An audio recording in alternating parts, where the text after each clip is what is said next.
जय भारत। अब हम पढ़ते हैं मल्टीनोमियल थ्योरम।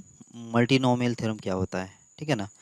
तो मल्टीनोमियल थ्योरम के लिए तुमको पहले तो ये साइन देखना पड़ेगा, मतलब ये जो समेशन होता है विदाउट लिमिट, ये क्या आएगा वो देखना पड़ेगा तुमको पहले। मतलब ये समेशन विदाउट लिमिट्स, क्योंकि तुमको समेशन विथ लिमिट्स तो मालूम होगा। ये आर की वैल्यू 1 से लेकर, अगर समझो यहाँ पे कितना लिखा है 2 लिखा जाता है, और यहाँ पे कुछ भी अगर टी आर लिखा होता है तो इसका मतलब कितना होता है, जब आर की वैल्यू 1 रख देंगे तो आर आर जहाँ जहाँ पे होगा वहाँ पे 1 लिख देते हैं पहले, ठीक है ना। ये 1 होने के बाद अब टी जो होगा, आर जो होगा इंक्रीमेंट होगा, लेकिन इंक्रीमेंट होने के बाद कितना होगा, फिर ये 2 बन जाएगा, तो यहाँ पे आएगा T2, ठीक है। अब दोनों टर्म के बीच में क्या आएगा वो डिपेंड करेगा कि यहाँ पे क्या लिखा है, तो ये समेशन लिखा है, समेशन का मतलब होता है प्लस, ऐसा। तो T1 + T2 ये इसका मतलब हो गया, ठीक है। आर की वैल्यू 1 से लेकर 2 तक के बीच में, तो आर की वैल्यू जो लिखो बाद में आर की वैल्यू 2 इंक्रीमेंट हो जाएगा, लेकिन उस टर्म को लिखने से पहले बीच में प्लस लिख दो, ठीक है। तो ये होता है इसका एक्चुअल मीनिंग। समझ में आ रही है आपको बात। लेकिन विदाउट लिमिट अगर लिखा जाता है, सिर्फ अगर ऐसा लिखा जाता है तो उसका क्या मतलब होता है वो पहले हम लोग देख लेते हैं, और बाद में इसमें आ जाता है इधर, ठीक है ना। तो सबसे पहले वो देख लेते हैं। अब देखो किसी भी मतलब A1 A2 A3 A4 इस वैल्यू की बात चल रही है। A1 A2 A3 A4 इस वैल्यू की बात चल रही है, ये पहले दिमाग में रखो। जो भी मैं ये चीज़ छोड़ दो, ये चीज़ के लिए मैं बोल नहीं रहा हूँ, ठीक है ना। ये इसके लिए मैं बोल रहा हूँ, ये वाला और ये वाले के लिए बोल रहा हूँ, दोनों के लिए। तो दिमाग में क्या रखना है आपको कि ये जो दो चीज़ें लिखा गया है, इधर एक और इधर एक, ये दो, तो ये जो लिखा गया है किसके लिए लिखा गया हुआ है, ये लिखा गया है A1 A2 A3 A4 इस चार वैल्यू के लिए, इन चार वैल्यूज़ के लिए, ठीक है ना। तो क्या होगा अगर आर की वैल्यू 1 से लेकर 4 तक के बीच में, और ये आर है, आर की वैल्यू 1 से लेकर 4 तक है और ये आर है, तो सबसे पहले आर की वैल्यू कितना हो गई, 1 होगी, तो इसका मतलब ये 1 वैल्यू हो गई, ठीक है। अब आर की वैल्यू कितना 2 लिख दो, तो ये कितना बन जाएगा, ये 2 बन जाएगा। आर की वैल्यू कितना हो जाएगा बाद में 3 हो जाएगी, तो ये 3 बन गया। फिर ये बन जाएगा A4, सही है। तो A1 + A2 + A3 + A4 ये होता है इसका मतलब, ठीक है। Summation of r equals to 1 से लेकर 4 तक, मतलब जो आर होगा वो 1 से लेकर 4 तक जाएगा, यहाँ पे क्लियरली मेंशन किया हुआ है, ठीक है ना। लेकिन यहाँ पे समेशन, सिर्फ समेशन लिखा है और A1 लिख दिया, समेशन लिखा और A1 लिख दिया, यहाँ पे वेरिएबल भी नहीं यूज़ किया उन्होंने, और लिमिट भी नहीं दिया। अब अगर ऐसा लिखा जाए तो इसका मतलब क्या होता है, तो उसके लिए मुझे प्राइवर क्या बोलते हैं उसको, अगर ऐसा दिया जाता तो मुझे पहले से मालूम होना चाहिए कि A1 क्या है, A1 किस टाइप का वेरिएबल है। तो A1 किस टाइप का वेरिएबल है, तो यहाँ पे उसकी लिस्ट दिया हुआ है, तो ये कोई भी किस टाइप का वेरिएबल है मालूम नहीं, लेकिन इसके A1 जैसे कितने वेरिएबल है, 4 वेरिएबल्स है। तो इसका मतलब समेशन ऑफ A1 लिखा है, तो A1 मतलब इस काइंड के सारे वैल्यूज इसमें कवर होना चाहिए, ऐसे सबका समेशन करना है। मतलब A1 एक ही बार आया था, इसका मतलब A1 एक बार आएगा, बाद में आएगा A2, बाद में आएगा A3, बाद में कितना आएगा A4। समझ में आ रही बात आपको। मतलब सिंगल सिंगल वेरिएबल, ये जैसे इस टाइप का वेरिएबल जितने हैं वो सबको ऐड कर दे एक बार, ये होता है इसका समेशन, ठीक है, विदाउट लिमिट। मतलब अगर समझो यहाँ पे 10 वेरिएबल तो यहाँ पे 10 वेरिएबल का समेशन आया था, ठीक है। और यहाँ पे अगर समझो इसके बाद अगर समझो यहाँ पे वेरिएबल कितना था, ये 5 भी था, ये 6 भी था और ये 7 भी था। तो अगर ये इतने एलिमेंट्स अगर हो जाते यहाँ पे, ये 5 ये 6 ये 7 होता, तो इसका मतलब तो वही होता, इसका मतलब तो अभी भी वही है क्या, आर की वैल्यू 1 से लेकर 4, ये आर मतलब A1 + A2 + A3 + A4, बस यहीं पे खत्म हो जाएगा ये। लेकिन ये यहाँ पे खत्म नहीं होगा, समेशन ऑफ A1 मतलब क्या होगा कि ये A1 जितने वेरिएबल है ना, A1 टाइप का जितने वेरिएबल है सबकी ये एडिशन कर लेगा। मतलब यहाँ पे कितना आ जाता, ये 5 भी आ जाएगा, ये 6 भी आएगा और ये 7 भी आ जाएगा, ये बराबर। तो अगर समझो आपको क्या चाहिए कि जितने वेरिएबल्स है उस सबका अगर एडिशन चाहिए, और आपको मालूम नहीं कि कितने वेरिएबल्स है और कितने टर्म्स बनेंगे वो भी मालूम नहीं, तो सीधा सीधा तुम क्या करो कि समेशन ऑफ A1 लिख दो। तो इससे क्या मिलेगा आपको, इससे मिलेगा आपको जितने भी टर्म्स है वहाँ पे उसका एडिशन मिल जाएगा, जितने भी टर्म्स होंगे उसके उसका एक एक का एडिशन मिल जाएगा, ठीक है। और यहाँ पे क्या मिलेगा नीचे आपको, यहाँ पे क्या मिलेगा, summation of A1 A2, summation of A1 A2। अब A1 A2 कितने हैं आपको मालूम है क्या, A1 A1 और A2, A1 क्या है, ये तो वेरिएबल है A1, पहले चलो चलो इसको छोड़ दो पहले, तो ना इतने ही के लिए देख लेते हैं। A1 A2 A3 और A4, ये चार वेरिएबल के लिए, चार वेरिएबल के लिए क्या होगा कि इसमें से पहले A1 ले लिया, मतलब जितने भी कॉम्बिनेशन बन सकते हैं दो दो के, इन चारों में से सारे का समेशन यहाँ पे लिखा हुआ है उन्होंने। इसमें से दो वेरिएबल्स के जितनी बार दो वेरिएबल हम लोग बना सकते हैं, जितने कॉम्बिनेशन बन सकते हैं वो दो दो कॉम्बिनेशन बना लो, और इतने हमको यहाँ पे क्या मिलना चाहिए, उसकी समेशन यहाँ पे आएगी। जैसे कि मतलब A1 आएगा और A2 आएगा, A1 के साथ तो A2 आ सकता है, बाद में A1 के साथ ये 3 आ सकता है, फिर बाद में A1 के साथ क्या आ सकता है, ये 4 आ सकता है, ऐसे मतलब A1 के साथ कितने आ गए, इतने वेरिएबल आ गए। अब बदल दो वेरिएबल्स, मतलब क्या होगा, A2 A1 तो आ चुका, इसलिए A3 लिख दिया, और A2 ये 4 हो जाएगा, ठीक है। अब A2 भी A2 A3 आया, A2 A4 आया, अब बदल दो वेरिएबल, A3 A4 आ जाएगा। तो इतना एडिशन हो जाएगा, ये इतने पॉसिबल्स जो है ना टर्म्स इसमें बनेंगे। समझ में आ रहा है क्या? मतलब क्या होगा कि अगर समेशन विदाउट लिमिट लिखा जाता है और यहाँ पे कोई अगर टर्म लिखा जाता है, तो ऐसे दो दो के प्रोडक्ट इस चार वेरिएबल से कितने बन सकते हैं वो सबका समेशन लिखो, मतलब सारे कॉम्बिनेशन लिखो। और यहाँ पे समेशन ऑफ A1 लिखा है तो ये टाइप किस टाइप का है देख लो, कितने वेरिएबल देख लो, और सभी को एक एक बार ऐड कर दो। यहाँ पे दो दो बार ऐड करना पड़ेगा, दो दो का कॉम्बिनेशन लेके ऐड करना पड़ेगा, रिपीट कोई नहीं होना चाहिए, ध्यान रखना है आपको, ठीक है। और यहाँ पे जितना बोला उतना ही करना है, और यहाँ पे उसके लिए पहले देखना पड़ेगा कि किस टाइप का वेरिएबल है और कितने वेरिएबल्स है, ये पहले देखना पड़ेगा। समझ में आ रही बात आपको? ठीक है, आगे बढ़ते हैं। यहाँ पे समेशन ऑफ ए लिखा हुआ है, समेशन ऑफ ए लिखा है, और ये क्या है, ये ट्रायंगल की साइड है, तो समेशन ऑफ ए का मतलब कितना होगा, फिर ट्रायंगल की अगर साइड होगी समेशन ऑफ ए मतलब कितना होगा, ये तो हो जाएगा ए प्लस बी प्लस सी। समझ में आ रहा है क्या? क्योंकि ये जिस टाइप का वेरिएबल है ना, ये जिस टाइप का वेरिएबल है, ये जिस टाइप का वेरिएबल है, उस टाइप का एक एक जो वेरिएबल है सबका एडिशन, ये होगा समेशन ऑफ ए। मतलब ये क्या है कि साइड का लेंथ है, तो ये वेरिएबल प्लस ये वेरिएबल प्लस ये वेरिएबल, ये इतना इसका समेशन बनेगा, ठीक है। ये समझ मेरी बात आपको? फिर नीचे अगर समेशन ऑफ ए भी लिखा हुआ है, तो ए बी का मतलब कितना हो गया, ये भी किस टाइप की वेरिएबल है, ये ट्रायंगल के साइड्स है, ट्रायंगल के अगर साइड्स है तो उस ट्रायंगल के साइड के दो दोनों लेंथ के कितने पॉसिबल कॉम्बिनेशन बन सकते हैं, वो सारे कॉम्बिनेशन की आप यहाँ पे लिस्ट लिखो। सही है, तो कितना बनेगा, एक तो बनेगा ए बी, ठीक, इसके बाद क्या बनेगा, बाद बनेगा ए सी, और इसके बाद क्या बनेगा, इसके बाद बनेगा बी सी। तो ए बी, ए सी और बी सी, ये तीन टाइप्स बनेंगे, क्योंकि इन दोनों का प्रोडक्ट, इन दोनों का प्रोडक्ट और इन दोनों का प्रोडक्ट, ऐसे तीन ही बनेंगे ना। तो यहाँ पे आपको बोला नहीं है कि कितने इसमें टर्म्स होंगे, वो तो डिपेंड करेगा कि ये किस टाइप्स के वेरिएबल। अगर यहाँ पे एक और वेरिएबल होता तो और इसके टर्म बढ़े थे, लेकिन यहाँ पे जो होते हैं ना, यहाँ पे इस वाले केस में टर्म जो होते हैं फिक्स ही होते हैं। ये आर 4 और 1 कितना हो रहा है, ये 1 से लेकर 4 के इसमें चार टर्म्स है ना, तो इसमें सिर्फ चार टर्म रहेंगे। सही है, तो ऐसा इधर नहीं है, इसमें तो क्या है कि इस वेरिएबल का टाइप देख के आपको लिखना पड़ेगा कितने वहाँ पे टर्म्स बन सकते हैं, मतलब ऑल पॉसिबल कॉम्बिनेशंस होना चाहिए, ये ध्यान रखो पहले। अच्छा, ये एक लास्ट ये लिख लेते हैं तो आपको आइडिया आया होगा अभी। तो ए माइनस बी है, तो क्या करोगे, पहले पहले तो ये साइकिल में ए में से बी माइनस कर दिया, ठीक है ना। तो ये माइनस बी में से, ए में से बी माइनस कर लिया, ये हो गया पहला। अब क्या करो, ये को छोड़ दो, अब बी में से सी को माइनस कर दो, बी में से सी को माइनस कर दो, अब बी को छोड़ दो, अब सी में से ए माइनस कर दो, सी माइनस ये हो जाएगा। इसी साइकिल में चलते हैं ना हम लोग, ए में से बी माइनस किया, बी में सी माइनस किया, सी में से ए माइनस किया, क्या सारे पॉसिबल कॉम्बिनेशन आ गए क्या? देखो, ए में से बी में सी में से ए, फिर बाद में ए में से बी करेंगे तो ये रिपीट करेगा, तो ऑल पॉसिबल कॉम्बिनेशन खत्म हो गए, तो बस यही आंसर आ जाएगा इसका, इसका जो समेशन होगा ये वही है। सही है, यही बनेगा। आप देख लो ये किसके बराबर, ये किसके बराबर है, ये किसके बराबर है, तो देखो ये कैंसिल, ये मतलब ये इसका पार्ट नहीं है, बट बाकी अगर सॉल्व करना है तो कर रहे हैं हम लोग। तो ये कितना होगा, ये जीरो होगा, summation of a minus b कितना होगा, ये जीरो हो गया। सही है, वो तो जाने दो, बस ये आपको ये समझना है। ओके, अब अगर विथ लिमिट की बात करते हैं तो ऐसा अगर लिखा गया, समझो लिमिट में क्या होगी, वो फिक्स टर्म्स होते हैं, वो कितने टर्म्स है उसके लिए आपको वो वेरिएबल किस टाइप का है यहाँ पे भी बोले तो चल जाएगा, ठीक है।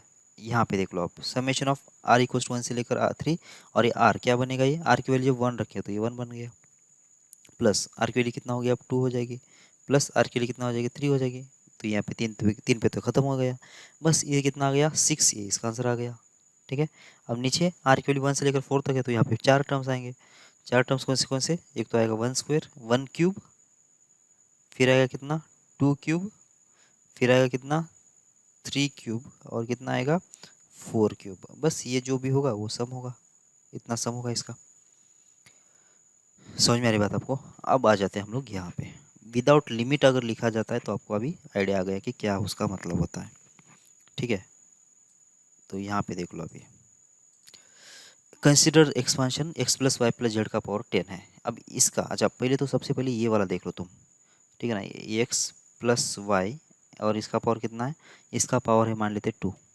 तो इसका जो एक्सपांशन है कैसा है देखो, यहाँ पे एक्स का पावर 0, एक्स का पावर 0 नहीं, वाई का पावर 0 और इसका पावर 1, एक्स का पावर कितना 2 और वाई का पावर 0, बराबर ये होगा।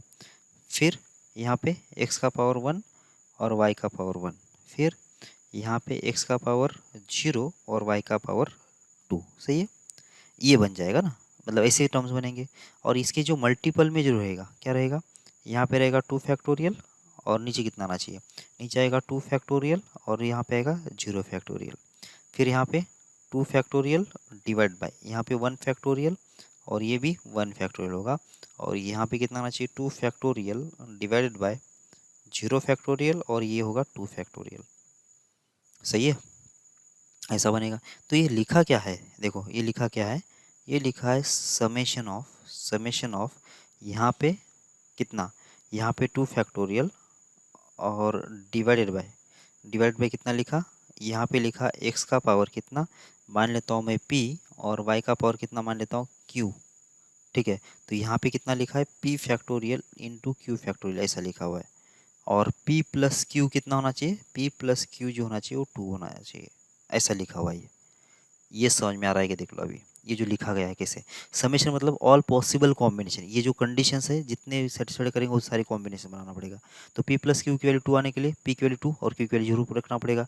तो p की वैल्यू 2 और q की वैल्यू 0 के लिए ये टर्म आ गई, ठीक है। अब p की वैल्यू 1 और q की वैल्यू 1 के लिए ये टर्म आ जाएगी, p की वैल्यू 0 और q की वैल्यू 2 के लिए ये टर्म आ जाएगी। तो हो गया ना, खत्म ही हो गया ना बात, इतने तो टर्म आएंगे, समझ में आ रही बात आपको, ठीक है। अब यही रूल अगर आपको किसके लिए लगाना है, ये यही रूल अगर बाइनोमियल थ्योरम के लिए लगाना है, लेकिन इंडेक्स अगर n ले लेता हूँ मैं, x प्लस वाई का पावर n। अब इसका एक्सपेंशन क्या होगा, इसका एक्सपेंशन होगा इस समेशन, विदाउट लिमिट लिख रहा हूँ।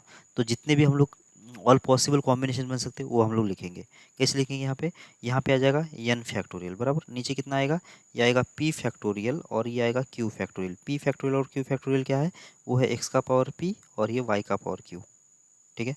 तो बस ये होता है एक्सपेंशन, बाइनोमियल एक्सपेंशन, ठीक है। और आगे चल के हम लोग इसको क्या बोल रहे थे कि एनसीआर बोल रहे थे, ठीक है ना, वो तो ऐसा बन रहा था। लेकिन ये इतना सफिशिएंट नहीं है, यहाँ पे p प्लस क्यू क्या होना चाहिए, ये p plus q equals to जाएगा कितना n। ये कंडीशन बहुत इंपॉर्टेंट है ये लूप को ब्रेक करने के लिए। अगर ये कंडीशन नहीं लिखोगे ना तो यहाँ पे p और q क्या लिखेंगे, कुछ भी लिख सकते फिर।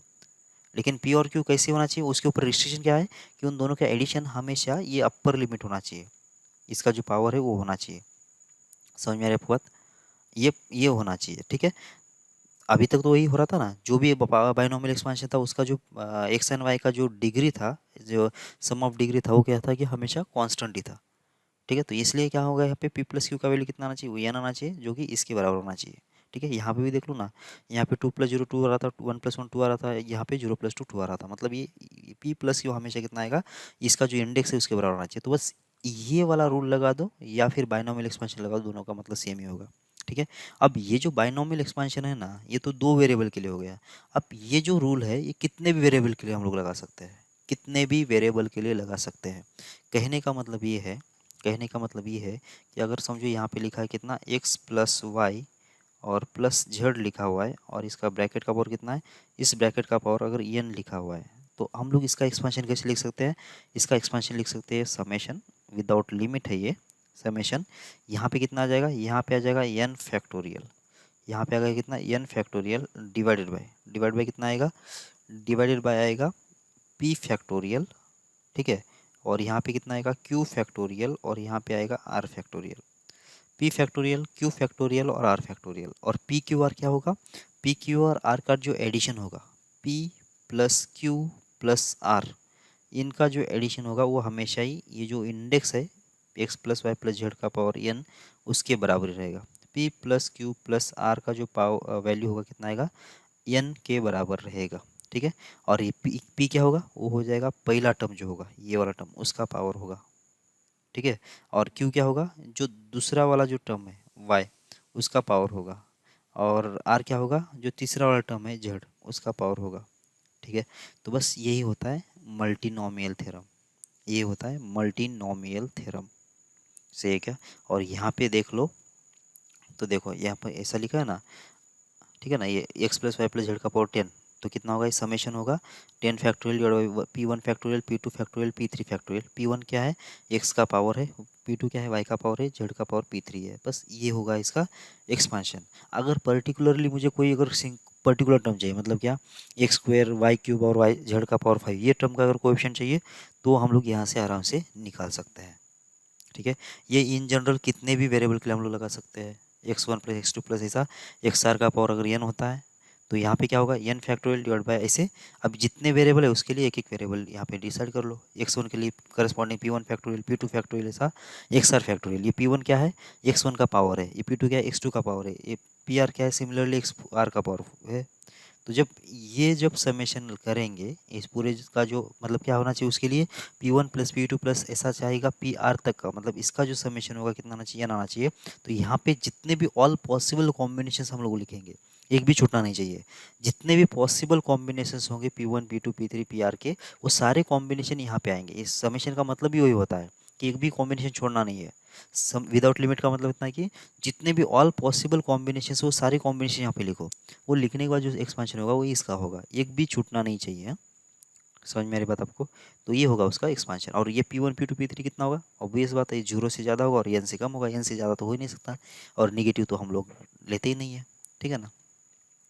ओके, अब चलो इसका जो है ना, चलो ये मैं प्रॉब्लम ही कर देता हूँ तो आपको थोड़ा आइडिया आ जाएगा।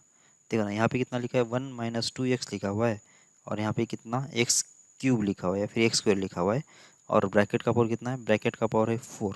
ठीक है, और आपको निकालना है कितना, एक्स का पावर 4 का ही कोएफिशिएंट ढूंढना है। चलो, एक्स का पावर 4 का कोएफिशिएंट ढूंढना है। तो हम आप इसको कैसे लिखोगे, इसको लिखोगे ऐसे, इसको लिखोगे समेशन ऑफ। ठीक है, और यहाँ पे कितना आएगा, 4 फैक्टोरियल और डिवाइडेड बाई कितना होगा, P फैक्टोरियल, Q फैक्टोरियल और ये R फैक्टोरियल। ठीक है, ऐसा लिखोगे। फिर 1 का पावर हो जाएगा P। ठीक है, -2 का पावर कितना हो जाएगा, Q। अच्छा, -2 का नहीं, -2x का पावर हो जाएगा Q। सही है ना, -2x का, -2x पूरा टर्म है ना ये, तो -2x का पावर हो जाएगा Q। सही है, और एक्स स्क्वायर का पावर कितना हो जाएगा, ये हो जाएगा R। सही है, ठीक है, -x का पावर कितना आ जाएगा, एक्स स्क्वायर का पावर कितना आ जाएगा, वो आएगा R। अब क्या करना है, P plus Q plus r, P plus Q plus are कितना होना चाहिए, ये होना चाहिए 4। तो आप क्या कर लो, आप इसके लिए कितने पॉसिबल कॉम्बिनेशंस बनेंगे वो देख लो। देखो, क्या चाहिए आपको, एक्स का पावर 4 चाहिए, तो 4 आएगा कैसे। चलो, ये P की वैल्यू कितना होगी, Q की वैल्यू कितना होगी और R की वैल्यू कितना होगी, ये मैट्रिक्स बना लेते हैं हम लोग। तो कितना होना चाहिए, देखो P की वैल्यू अगर मैंने कितना, R की वैल्यू कितना लेता हूँ, अगर मैं 0 लेता हूँ, मतलब यहाँ से एक भी एक्स आया नहीं, तो 4 के 4 यहाँ से आ सकता है ना, 4 के 4 यहाँ से आ सकता है, एक्स का पावर 4 हो सकता है क्योंकि इसका पावर 4 है। तो यहाँ पे क्यू अगर 4 आ गया तो भी चल जाएगा, और ये भी 0 चाहिए फिर, क्योंकि तीनों का मिला के एडिशन कितना चाहिए, 4 चाहिए ना। तो ये 0 ये 0 ये 4 चलेगा। सही है। अब अगर समझो आर की वैल्यू 1 ले लेता हूँ मैं, आर की वैल्यू 1 लेने से कितने एक्स कवर होंगे, आर की वैल्यू जब 1 होगी तो एक्स स्क्वायर कवर होगा, मतलब 2 एक्स आएंगे। अब जब 2 एक्स आएंगे तो मुझे टोटल टोटल पावर कितना चाहिए, टोटल पावर चाहिए था एक्स का पावर 4। अगर एक्स का पावर 4 चाहिए तो इसका मतलब यहाँ पे 2 ये इधर से आ गए, तो 2 इधर से आना चाहिए, तो ये हो जाएगा यहाँ पे 2। तो 1 प्लस 2 कितना हो गया, 3 हो गया। तो लेकिन मुझे एडिशन कितना चाहिए था, 4 चाहिए था, तो 1 इधर से लेना पड़ेगा। इधर से कितना ही ले लो कोई फर्क नहीं पड़ेगा, क्योंकि ये तो कांस्टेंट ही है ना, कांस्टेंट से तो एक्स का पावर बढ़ेगा नहीं। समझ में आ रही बात आपको। ओके, अब इसके बाद क्या करोगे, अब इसके आर की वैल्यू अगर 2 लेता हूँ मैं, आर की वैल्यू 2 लेता हूँ, तो इसका मतलब कितना होगा, ये 2 और ये 2, तो टोटल 4 हो गए। तो मतलब यहीं से 4 आ गए, मतलब ये नहीं आना चाहिए फिर अब यहाँ से। तो ये कितना होगा फिर, ये 0 होना चाहिए, ये 0 हो जाएगा। अब ये 0 आ गया, ये 2 आ गया, तो पी कितना होना चाहिए, वो हो जाएगा 2। सही है, ये भी 2 हो जाना चाहिए। सही है क्या। तो इसका मतलब अब इसके बाद कोई पॉसिबिलिटी है क्या, इसके बाद कोई पॉसिबिलिटी नहीं है। क्यों नहीं है, जब आर की वैल्यू अगर यहाँ पे कितना ले लेंगे, 3 ले लेंगे, तो ये टोटल कितना होगा, एक्स का पावर 6 हो जाएगा यहाँ पे, और ये एक्स का पावर 6 अगर हो गया तो कोई मतलब नहीं है। ठीक है ना, तो ये 6 तो मतलब ज़्यादा हो जाएगा 4 से, तो ये तो कोई पॉसिबिलिटी नहीं है। ठीक है ना, तो इसका मतलब अगर आपको कोएफिशिएंट ढूंढना है तो पहले तो एक केस के लिए सॉल्व करना पड़ेगा, एक केस के लिए और एक केस के लिए सॉल्व कर लो। तो कितना आएगा, देखो ये आ जाएगा, पहले तो इनिशियली 4 फैक्टोरियल, ये होगा 4 फैक्टोरियल। नीचे कितना आ जाएगा, नीचे आ जाएगा 0 फैक्टोरियल और यहाँ पे आएगा 4 फैक्टोरियल और ये होगा 0 फैक्टोरियल, ठीक है ना। और 1 का पावर कितना, 0, ठीक है। और यहाँ पे -2 का पावर कितना, 4, बराबर। और कितना यहाँ पे 1 का पावर हो जाएगा 0। कैसे, क्योंकि जो पी क्यू आर जो है ना, इसका पावर भी तो करना पड़ेगा।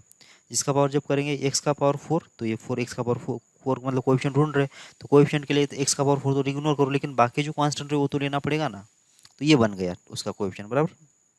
अब इसके बाद कितना आएगा, ये सेकंड केस के लिए कितना आएगा, 4 फैक्टोरियल तो ऊपर आएगा, ठीक है। डिवाइड बाय कितना आना चाहिए, ये बन जाएगा 1 फैक्टोरियल, यहाँ पे बन जाएगा 2 फैक्टोरियल और यहाँ पे बन जाएगा 1 फैक्टोरियल, ठीक है। अब इनटू 1 का पावर तो कितना आएगा, 1 आ जाएगा, इनटू 2 का -2 का पावर कितना आ जाएगा, वो भी 2 आएगा। और 1 का पावर कितना आ जाएगा, वो भी 1 आएगा। तो ये हो गया इतना, सही है। अब इसके बाद प्लस लास्ट वाली केस, अब ये वाला, तो इसमें भी कितना आएगा कि 4 फैक्टोरियल डिवाइड बाय कितना आना चाहिए, 2 फैक्टोरियल, 0 फैक्टोरियल और 2 फैक्टोरियल। कोई दिक्कत है किसी को, ऐसा बनेगा। अब ये जो पावर है अपने अपने दे दो, किसका, 1 का पावर हो जाएगा 2, -2 का पावर हो जाएगा 0 और हो जाएगा कितना, 1 का पावर हो जाएगा 2, सही है क्या। तो बस इसको सॉल्व जब करोगे ना, तो तुमको क्या मिल जाएगा, इसके अंदर किसका कोएफिशिएंट, x का पावर 4 क्या आएगा वो निकल जाएगा, ठीक है। तो ये इतना इजी है, बस थोड़ा सा कैलकुलेशन इसमें रहेगा, लेकिन ज़्यादा लंबा नहीं पड़ेगा ये आपको, इजी पड़ेगा ये, ठीक है। जब इसको सॉल्व करोगे ना, इसको जब सॉल्व करोगे तो जो वैल्यू आएगी एक्स का पावर 4 के बराबर आएगी। और कितना आना चाहिए, देखो ये कितना है, 1 - 2x + x² मतलब क्या है, ये 1 - x होल स्क्वायर है और इसका पावर कितना है, 4 था, तो ये बन जाएगा 8। तो 1 - x का पावर 8 है, तो इसके अंदर x का पावर 4 का क्वेश्चन कितना आ जाएगा, वो आएगा 8c4। तो इसके बराबर आंसर आ जाना चाहिए इसका, ठीक है। कैलकुलेट करके देख लो, आ रहा है नहीं आ रहा है देख लो, आ ही जाएगा, ठीक है। ओके, तो अब इसके बाद देख लो, अब नंबर ऑफ टर्म्स अगर चाहिए मुझे इससे के एक्सपांशन में, x1 + x2 प्लस ऐसा कहाँ तक x, इसके बाद कितना xr है, x1 + x2 + x3 ऐसा xr, इसका ब्रैकेट का वर्ग कितना है, n है। तो इसके अंदर कितने नंबर ऑफ टर्म्स रहेंगे ये अगर आपको ढूंढना है, तो कितना होगा, देखो यहाँ पे जो पावर है, इंडेक्स कितना है देख लो पहले, तो सबसे पहले इंडेक्स ढूंढ लो कितना है, वो है n, तो n यहाँ पे लिख दिया। फिर कितने वेरिएबल्स नीचे हो देख लो, 1 2 3 ऐसे कितने r है, तो n + r कर दिया, और ठीक है, तो इतना कर दिया। अब क्या करो, यहाँ पे -1 कर दो, CR - 1 कर दो, बस ये इतने टर्म्स रहेंगे इसके अंदर, ठीक है। n + r - 1 CR - 1, ठीक है। या फिर मैं दूसरा तरीका बोल रहा हूँ, कैसे याद रखेंगे, पहले तो देख लो यहाँ पे कितना है, नंबर ऑफ टर्म्स कितने हैं, x1 x2 x ऐसा कितना है, r टर्म्स है। तो क्या कर लो कि जितने भी टर्म्स है उसमें से एक घटा दो और इसमें भी ये घटा दो, ठीक है। r - 1 CR - 1, इसमें जितने टर्म्स है नीचे नीचे जितने वेरिएबल्स हैं, जितने वेरिएबल्स होंगे, वेरिएबल्स नहीं टर्म्स, हाँ टर्म्स मतलब एडिशन सब्ट्रैक्शन से सेपरेट होने वाले, जितने टर्म्स होंगे वो यहाँ पे लिख दिया, r - 1 और CR - 1, ठीक है। और उसके बाद क्या कर लोगे, यहाँ पे n लगा दो, तो इतने क्या होंगे इसके अंदर, टर्म्स होंगे, ठीक है, उतने टर्म्स होंगे, ठीक है। ये कैसे आएगा, क्यों आ रहा है, ये तो है परमुटेशन एंड कॉम्बिनेशन का पार्ट, ठीक है ना। तो अभी तो मैं इसको कुछ बोलता नहीं हूँ, जब हम लोग परमुटेशन कॉम्बिनेशन देखेंगे, शायद इसके बाद ही हम लोग स्टार्ट करेंगे, तो उसमें हम लोग ये कवर करेंगे, ठीक है ना। ये non negative integral solutions of ये इसका ये क्या होता है और क्यों ऐसा हो रहा है, वो तो हम लोग उसमें देख लेंगे।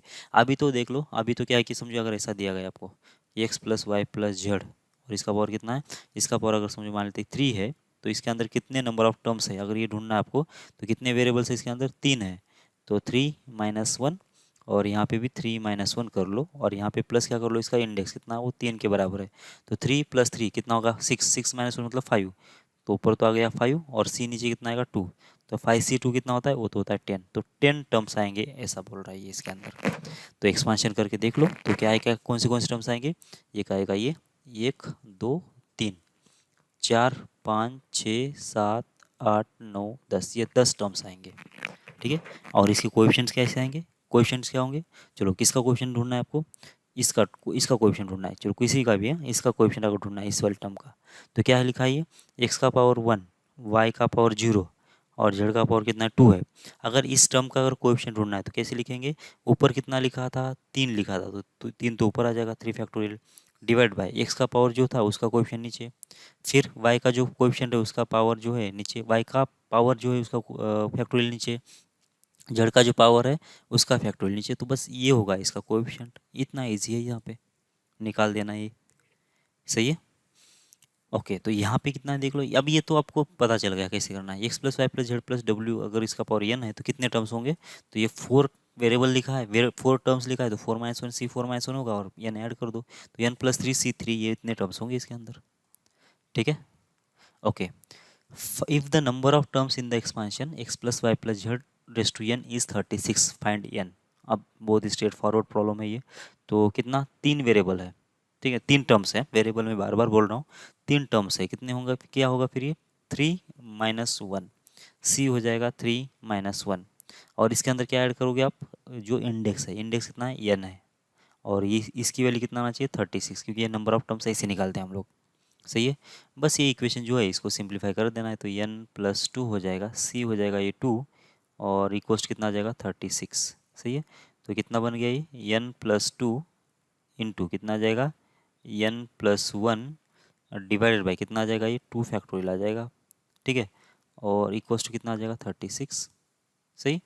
तो कितना आ गया देख लो, ये एन प्लस 2 इंटू इंटू कितना आ जाएगा, एन प्लस 1, कितना हो गया ये 36 इंटू 2 कितना होगा 72।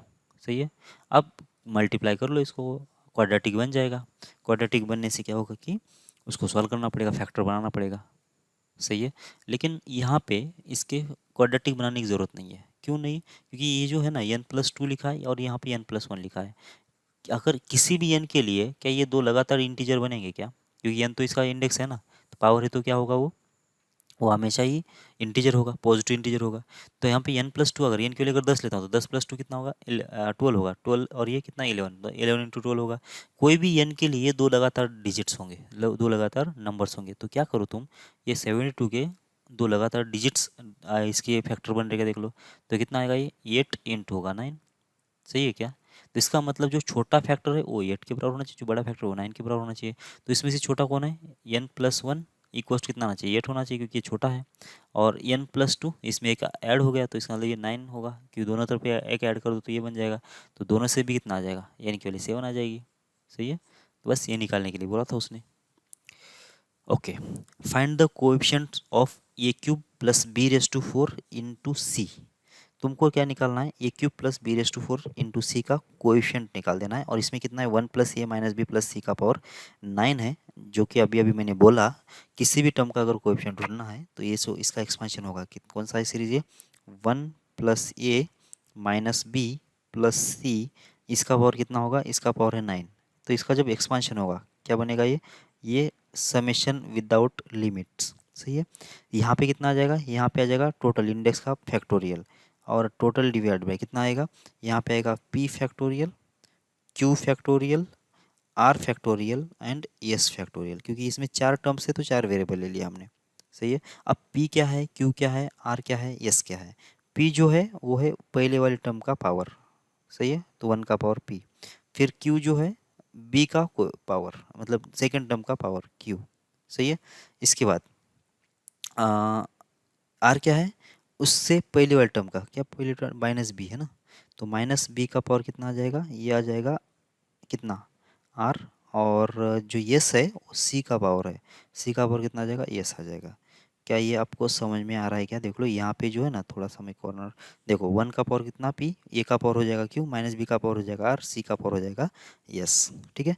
लेकिन अब यहाँ पे ये B C P Q R की वैल्यू कितना है देख लो, किसका कोएफिशिएंट चाहिए आपको, ए का क्यूब बी का पावर 4 सी का पावर 1। तो इसका मतलब पी तो कितना है कोई आइडिया नहीं, हाँ लेकिन ये कंडीशन है, कौन सी कंडीशन, ये P plus Q plus R plus S, इसका जो वैल्यू होना चाहिए कितना होना चाहिए, ये ऑलवेज 9 होना चाहिए। ऐसा नहीं कि मतलब कुछ भी कर लिया तो कुछ भी करेंगे, ठीक है ना। ठीक है, P plus Q plus R plus S जो होगा वो हमेशा 9 होगा, 9 से बड़ा या 9 से छोटा नहीं होगा, तभी तो इसका एक्सपेंशन बनेगा, नहीं तो नहीं बनेगा। ठीक है। तो अब पी के ऊपर तो कोई कंडीशन नहीं है, क्योंकि पी तो कांस्टेंट है, कांस्टेंट के ऊपर इसने कोई कंडीशन नहीं दिया है। ठीक है। लेकिन ये के ऊपर कंडीशन दिया है, तो ये का पावर जो होना चाहिए मुझे 3 ही चाहिए। तो क्या क्यू की वैल्यू मिल गई है मुझे, क्यू की वैल्यू कितना मिल गई, 3 मिल गई, बराबर। फिर बी का पावर कितना चाहिए, 4 चाहिए, तो क्या आर की वैल्यू मिल गई क्या, क्योंकि बी का जो पावर होगा बस इसी टर्म से आएगा। इसका मतलब आर की वैल्यू जो होगी वो 4 ही हो सकती है, तभी जाके बी का पावर 4 बनेगा। और जो एस है, एस की वैल्यू कितना होना चाहिए, एस की वैल्यू हो जाएगी 1। ठीक है, तब जाके सी का पावर 1 बनेगा। क्या आपको समझ में आ रहा है क्या? अब क्या करना है आपको, अब ये कोएफिशिएंट ढूंढ लो अभी इसका, ए का क्यूब प्लस बी का पावर 4 सी का ये, ठीक है ना। तो ये जब टर्म होगी तो इसका जो कोएफिशिएंट आएगा क्या आएगा, ये टर्म का कोएफिशिएंट कितना आएगा, वो जो बाहर लिखा ना ये वाला, ये उसका कोएफिशिएंट है, बराबर है क्या। तो हमको क्या करना पड़ेगा, निकालना पड़ेगा क्यू की वैल्यू 3, पी आर की वैल्यू 4 के लिए और एस की वैल्यू 1 के लिए। ठीक है, तो पी कितना होगा ढूंढ लो अभी, क्योंकि क्यू मिल गया है तुमको, आर मिल गया और एस मिल गया है, तो टोटल कितना हो गया ये होगा 8। तो पी के लिए कितना होना चाहिए, 1 होना चाहिए। ठीक है, 1 प्लस 3 4, 4 प्लस 4 8, 8 प्लस 1 9 होगा ना। ठीक है, तो क्या होगा ये कोएफिशिएंट, ये होगा 9 फैक्टोरियल डिवाइडेड बाय कितना होना चाहिए, पी फैक्टोरियल मतलब कितना 1 फैक्टोरियल। ठीक है, और क्यू क्यू कितना है 3 है, तो 3 फैक्टोरियल हो जाएगा। फिर आर आर कितना है, ये तो होगा 4 फैक्टोरियल। फिर एस एस कितना है, वो तो हो जाएगा 1 फैक्टोरियल। सही है, ये बन गया ना। अब बस इसको सॉल्व कर लो, कितना आएगा। अब इसको सॉल्व कैसे करेंगे, तो ये होगा 9 इंटू होगा 8 इंटू होगा 7 इंटू हो जाएगा 6 इंटू हो जाएगा 5, और ये बन जाएगा 4 फैक्टोरियल। ठीक है ना, और टोटल डिवाइड बाई कितना आएगा, ये तो होगा 3 फैक्टोरियल और ये है 4 फैक्टोरियल। 1 फैक्टोरियल को इग्नोर मार रहा हूँ मैं। ठीक है, ये निकल गया, और ये 6 और ये 6 भी निकल गया। ठीक है, तो ये कितना होगा, ये होगा 40, 9 7 63, तो 63 इंटू हो जाएगा 40, कितना आएगा 0, ये 4 त्रिकम 12, 1 साइज 24 और 1 25, तो 2520 ये हो जाएगा इसका आंसर। 2520 ये हो जाएगा इसका कोएफिशिएंट। समझ में आ रही बात आपको? तो ऐसा करना है आपको, मतलब ज़्यादा टर्म्स आए तो बहुत ज़्यादा कोई डरने की ज़रूरत नहीं है, अपने पास मल्टीनोमियल थ्योरम अवेलेबल है। ठीक है, और उधर से बहुत आसानी से प्रॉब्लम सॉल्व हो जाएंगे। मतलब इसको दो दो पार्ट में डिवाइड करो, फिर बाद में इसको एक यूनिट मानो, इसको एक यूनिट मानो, ऐसा कुछ करने की ज़रूरत नहीं है। ठीक है, okay. Find the coefficient of A cube plus B raise to 4 C raise to 5 in the expansion of A B plus A C plus B C का पावर 6 है। अब इसके अंदर मुझे ए का पावर 3 चाहिए। ठीक है, अब ये एक सीधी सी बात है, इस ऊपर वाले प्रॉब्लम में और इस वाले प्रॉब्लम में दिक्कत ये है कि यहाँ पे देखो, मुझे जो भी ए का पावर चाहिए था ना वो एक ही टर्म से आ रहा था, इसी टर्म से आ रहा था। ठीक है, और जो भी बी का पावर चाहिए था वो बीच इसी टर्म से आ रहा था। सही है, और जो भी सी का पावर चाहिए था वो इसी से आ रहा था। ठीक है, अच्छा यहाँ पे एक हमने गड़बड़ी कर दिया है, क्योंकि हमें इसके ट्रैक नहीं रखा है। ठीक है ना, तो मतलब इसके मल्टीपल में कोई नंबर तो नहीं आ रहा है ना, देख लो ना ये, क्योंकि हमने इतना ही ले लिया ना, इसके मल्टीपल में नंबर आ रहा है कुछ, 1 का पावर तो कुछ भी करो कुछ नहीं है, यहाँ पे कोई मल्टीपल में नहीं है। हाँ, यहाँ पे -1 है, तो -1 का पावर कितना है, आर कितना है 4 है, चलो कोई दिक्कत नहीं, ये भी पॉजिटिव आएगा, बाकी सब सही है। मतलब यहाँ से भी कोई अगर निगेटिव या फिर कोई नंबर का पावर आता तो वो भी कंसिडर करना पड़ता है यहाँ पे। ठीक है, वो हमने यहाँ पे देखा नहीं था, लेकिन यहाँ पे बाय डिफ़ॉल्ट 1 ही हो रहा है, ये आपका सौभाग्य है। ठीक है ना, मतलब बराबर हो गया, नसीब आपके साथ है।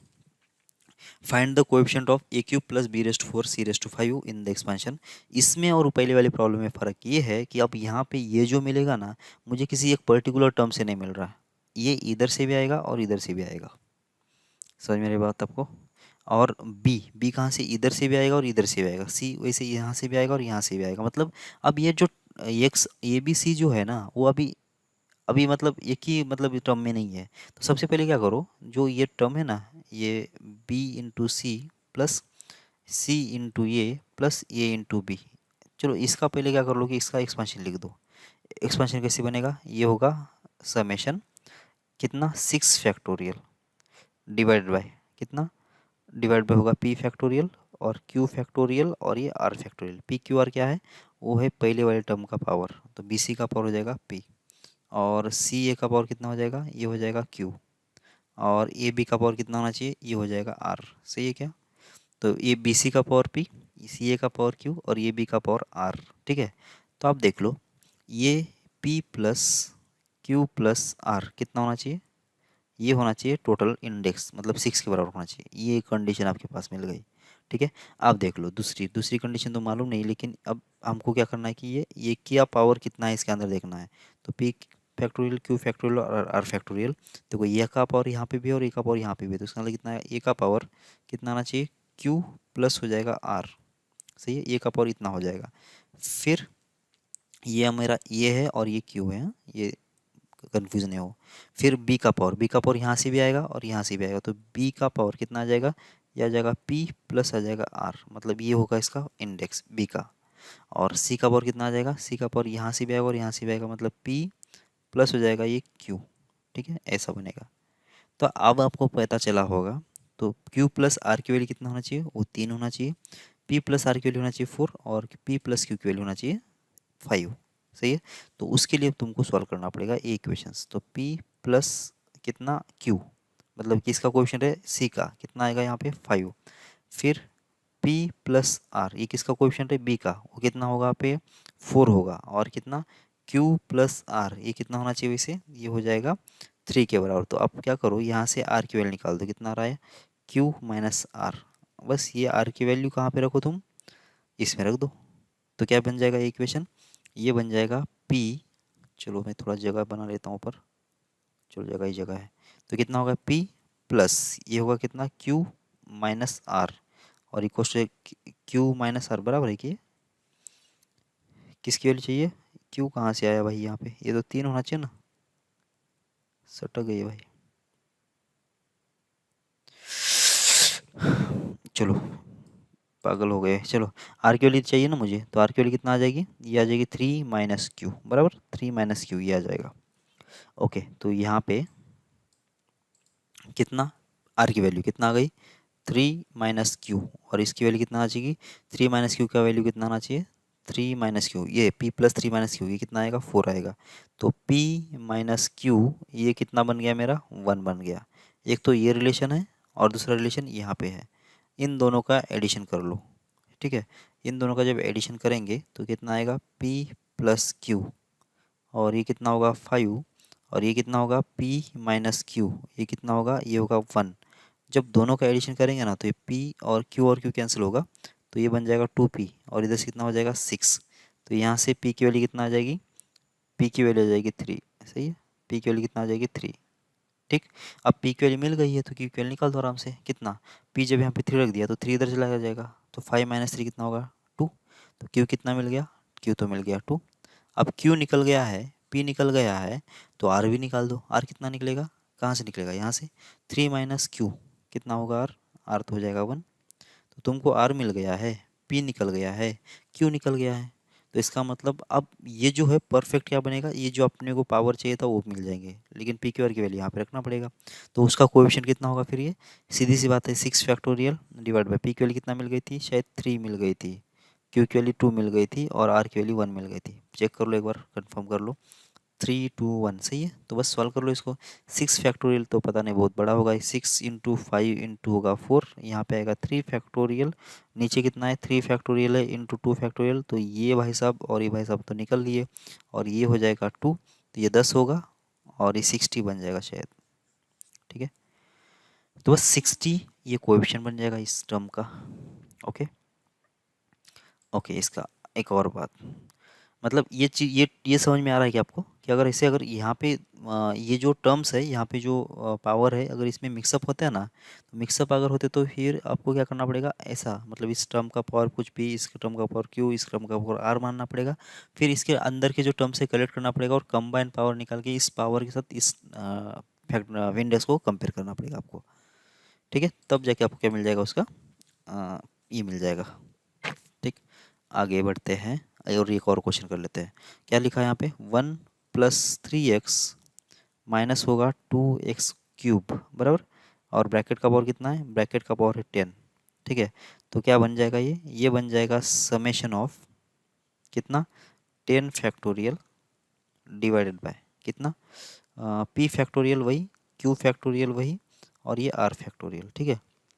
तो क्या होगा, 1 का पावर हो जाएगा p, 1 का पावर p, और 3x का पावर कितना हो जाएगा q, और -2x क्यूब का पावर कितना आ जाएगा, वो आ जाएगा r, सही है। तो बस आपको क्या चाहिए कि x का पावर अगर 7 चाहिए, तो बस इस p q r के कितने कॉम्बिनेशंस बन सकते हैं 7 के लिए, वो ढूंढना पड़ेगा, ठीक है। वैसे p जो है ना, p तो है कांस्टेंट, तो पी के ऊपर तो मतलब वो तो एडजस्ट करने के लिए काम आएगा आपको। मतलब क्या एडजस्ट करने के लिए, इसका जो एडिशन है कितना होना चाहिए, एडिशन इसका पी क्यू आर का एडिशन होगा 10 होना चाहिए, बराबर क्या। तो आपको मेन तो एडजस्ट किसको करना है, क्यू और आर को, क्योंकि एक्स इसमें है और एक एक्स इसमें है। तो एक्स का पावर अगर 7 चाहिए आपको, तो 7 कहाँ से मिलेगा आपको, एक तो इधर से मिलेगा और इधर से मिलेगा, इन दोनों से मिलेगा। तो इन दोनों को हम लोग ऐसे एडजस्ट करेंगे, ऑल पॉसिबल कॉम्बिनेशन ले लेंगे और पी को सपोर्ट में रखेंगे एडिशन 10 करने के लिए, ठीक है ना। ओके। अब स्टार्ट भी कैसे करेंगे, अगर 7 बनाना है ना मुझे, 7 बनाना है तो फिर मतलब ऐसे रैंडमली नहीं घूमो, रैंडमली कभी भी नहीं जाओ। ठीक, क्या करो कि एक एक वेरिएबल के जाओ, ये इसको जीरो से स्टार्ट कर लो। ये अगर जीरो होगा समझो, आर की वैल्यू जीरो होगी, इसका मतलब यहाँ से एक भी एक्स तुम्हारा कवर नहीं हुआ। तो सारे एक्स कहाँ से कवर होने वाले हैं, इसी टर्म से होने वाले हैं। और कितने कवर होने चाहिए, 7 कवर होना चाहिए। तो क्या एक्स का पावर 7 पॉसिबल है क्या, यहाँ पे क्यू की वैल्यू 7 पॉसिबल है क्या, बिल्कुल, क्योंकि क्यू की 7 वैल्यू, क्यू की वैल्यू अगर 7 रख देता हूँ, आर की वैल्यू अगर जीरो रख देता हूँ, तो पी की वैल्यू तो कोई ना कोई एग्जिस्ट करेगा, मतलब ये सम तीनों का भी 10 आने का चांस है। तो इसका मतलब क्यू की वैल्यू 7 चल जाएगी। ठीक है, अब क्यू की वैल्यू 7 मिल गई है, आर की वैल्यू कितना है, जीरो है, तो तीनों का एडिशन कितना होना चाहिए, 10 होना चाहिए। तो पी कितना लेना पड़ेगा मुझे, 3, क्योंकि पी कितना ले लो, ये तो कांस्टेंट का ही पावर होगा, तो कांस्टेंट के पावर में कोई फर्क नहीं पड़ेगा। सही है, तो ये बन गया पहली केस। अब दूसरी केस पे आते हैं। ठीक है, अब अगर आर की वैल्यू मैंने 1 रख दिया, समझो आर की वैल्यू कितना रख दिया, 1। ठीक है, आर की वैल्यू जब 1 रख दिया, तो इसका मतलब आर की वैल्यू 1 रखने से कितने एक्स कवर हो गए, 3 एक्स कवर हो गए। समझ में आती है आपको बात, 3 एक्स कवर हो गए। 3 अगर एक्स कवर हो गए हैं, बराबर, तो मुझे टोटल कितना चाहिए, 7 चाहिए। तो बाकी 4 कहाँ से कवर होंगे, पी से तो कुछ भी कवर नहीं होगा क्योंकि वो कांस्टेंट है, तो बस एक्स क्यू से कवर होना चाहिए। और कितने कवर होना चाहिए, 4 एक्स कवर होना चाहिए। तो यहाँ पे एक्स का पावर 1 था, तो टोटल 4 चाहिए वहाँ पे। सही है, फिर देख लो तीनों का एडिशन कितना होना चाहिए, तीनों का एडिशन हो जाएगा 10। तो क्यू प्लस आर कितना हो गया, 5 हो गया। तो इसका मतलब ये हुआ कि दोनों तीनों की जो एडिशन होगी कितना आना चाहिए, 5 आना चाहिए। तो 5 + 4 + 1 ये हो जाएगा 10। सही है, ये हो गया दूसरा केस। अब तीसरी केस की बात करते हैं। तीसरी केस में क्या होगा, तीसरे केस में जब आर की वैल्यू 2 रखेंगे, ठीक है, आर की वैल्यू जब 2 रखेंगे तो कितने एक्स कवर हो गए, एक्स क्यूब का 2, एक्स का पावर 6, मतलब टोटल 6 एक्स कवर हो गए। बाकी कितने होना चाहिए कवर, 1 होना चाहिए। वो कौन कवर करेगा, क्यू, मतलब जब ये 1 होगा तब जाके टोटल मिला के अभी 6 हो गए, 7 हो गए। अभी 2 + 3 कितना, 2 + 1 कितना आया, 3 आया, 3 एडिशन आया। लेकिन मुझे टोटल चाहिए था 7, तो हो जाएगा 7 + 1 + 2, ये कितना होगा टोटल, 7, हाँ 10 हो गया ना। सही है, तो इतना होगा। क्या अब इसके आगे कोई पॉसिबल है क्या केस, तो देख लो। आर की वैल्यू जब 3 रखेंगे तो 3 का पावर 3 तो 9 होगा, तो एक्स का पावर 7 से तो ज़्यादा हो जाएगा, बराबर क्या। तो इसका मतलब अब हम सिस्टमेटिकली गए और ऑल पॉसिबल कॉम्बिनेशन को ढूंढ लिया।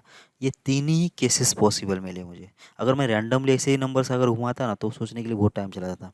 तो ये किसी भी कॉर्नर से चले जाओ, एक तो क्यू से चले जाओ या फिर आर से चले जाओ, उसको लीनियरली घटाओ या फिर लीनियरली बढ़ाओ।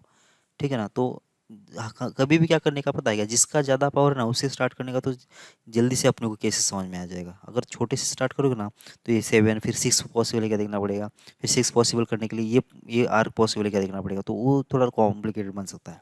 तो या क्या करो कि ये जिसका ज़्यादा पावर है उधर से सोचेंगे ना, तो बाकी तो ये क्या है कि लीनियर पावर है इसका, वो तो हमेशा पॉसिबल होगा ही होगा, क्योंकि उसका जो है वो तो 1 भी पॉसिबल है, 2 भी पॉसिबल है, 3 भी पॉसिबल है, 4 भी पॉसिबल है, सारी पॉसिबल है ना उसके अंदर। तो उसमें कोई दिक्कत नहीं आएगा। लेकिन जब इसको पहले तुमने सेट कर लिया ना, तो अगर समझो ये कितना है, ये अगर समझो यहाँ से 5 आ गया, तो जब 3 यहाँ से 5 आ गया और अगर 2 यहाँ से लाना है ना, तो मुझे सोचना पड़ेगा कि इसके लिए देखना पड़ेगा कि यहाँ पे 2 पॉसिबल है या नहीं है, क्योंकि ये तो 3 के मल्टीपल में आने वाला है। ठीक है, तो बेटर है कि इधर से स्टार्ट करो बड़े वाले पावर से, तो नंबर ऑफ केसेस भी आपको कम सोचना पड़ेगा और बाकी सब इजीली बढ़ जाएगा। ठीक है, बहुत हो गया। तो बस आप अभी सॉल्व कर, मतलब क्या होगा इसका, मतलब कोएफिशिएंट क्या होगा, तो निकाल दो उसका कितना आएगा। पहली केस के लिए 10 फैक्टोरियल होगा ऊपर आएगा, डिवाइड बाय कितना आना चाहिए, पी फैक्टोरियल, मतलब कितना 3 फैक्टोरियल, फिर 7 फैक्टोरियल, फिर 0 फैक्टोरियल, बराबर क्या। 10 factorial divide by 3 factorial divide by 7 factorial, 3 factorial into 7 factorial divide by into 0 factorial. अब इसका मल्टीपल में क्या आएगा देखो, इस 1 से तो कोई संबंध नहीं है, 1 का तो 1 ही आंसर आएगा, कितना है पावर करो। लेकिन यहाँ से क्यू की वैल्यू कितना ले लिया, उससे 3 का पावर क्यू एक बाहर आ जाएगा। और क्यू की वैल्यू कितना 7 है, तो ये बहुत बड़ा नंबर हो गया वैसे, 3 का पावर 7 ये एक नंबर आ जाएगा। फिर -2 है, एक्स क्यू का कोएफिशिएंट कितना -2 है, लेकिन वो कितना है 0 बार ही है, तो इसका इसका कोई संबंध नहीं आएगा। ठीक है, -2 का पावर 0 हो जाएगा ये। सही है ना। ओके, आप आगे। अब दूसरा, ये सेकेंड टर्म कितना आएगा ऊपर, 10 फैक्टोरियल आ जाएगा। नीचे कितना आना चाहिए, नीचे आ जाएगा 5 फैक्टोरियल, फिर 4 फैक्टोरियल, फिर 1 फैक्टोरियल। ठीक है। अब मल्टीपल में कितना आएगा, 1 का पावर तो कुछ भी करो कोई फर्क नहीं पड़ेगा। 3 का पावर कितना होना चाहिए, 3 का पावर हो जाएगा 4, इंटू कितना होगा, -2 का पावर, -2 का पावर कितना हो जाएगा, वो तो हो जाएगा 1। बात समझ में आ रही है आपको अभी। तो लास्ट में लिखता हूँ फटाफट, 10 फैक्टोरियल डिवाइड बाय कितना आ जाएगा, ये इसके बाद आएगा 7 फैक्टोरियल, इंटू आ जाएगा 1 फैक्टोरियल, और इंटू आ जाएगा 2 फैक्टोरियल। 1 का पावर 7 तो 1 होगा, उसको तो मैं लिख ही नहीं रहा हूँ। तो 3 का पावर 1 और होगा -2 का पावर -2, -2 का पावर हो जाएगा 2। बस इसको सॉल्व कर लो तुम, ये हमारा कोएफिशिएंट होगा। ठीक है, समझ में आ रही बात आपको। ओके, बढ़ते हैं आगे।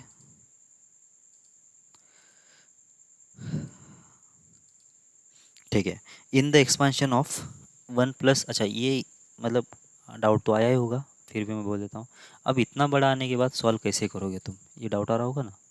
तो इतना बड़ा नहीं आएगा, क्योंकि विद इन अगर 1 मिनट 1.5 मिनट अगर प्रॉब्लम सॉल्व कर देना है, तो ऐसे तो नहीं आना चाहिए ना, 3 का पावर 7 वगैरह ऐसे तो टर्म नंबर नहीं आना चाहिए।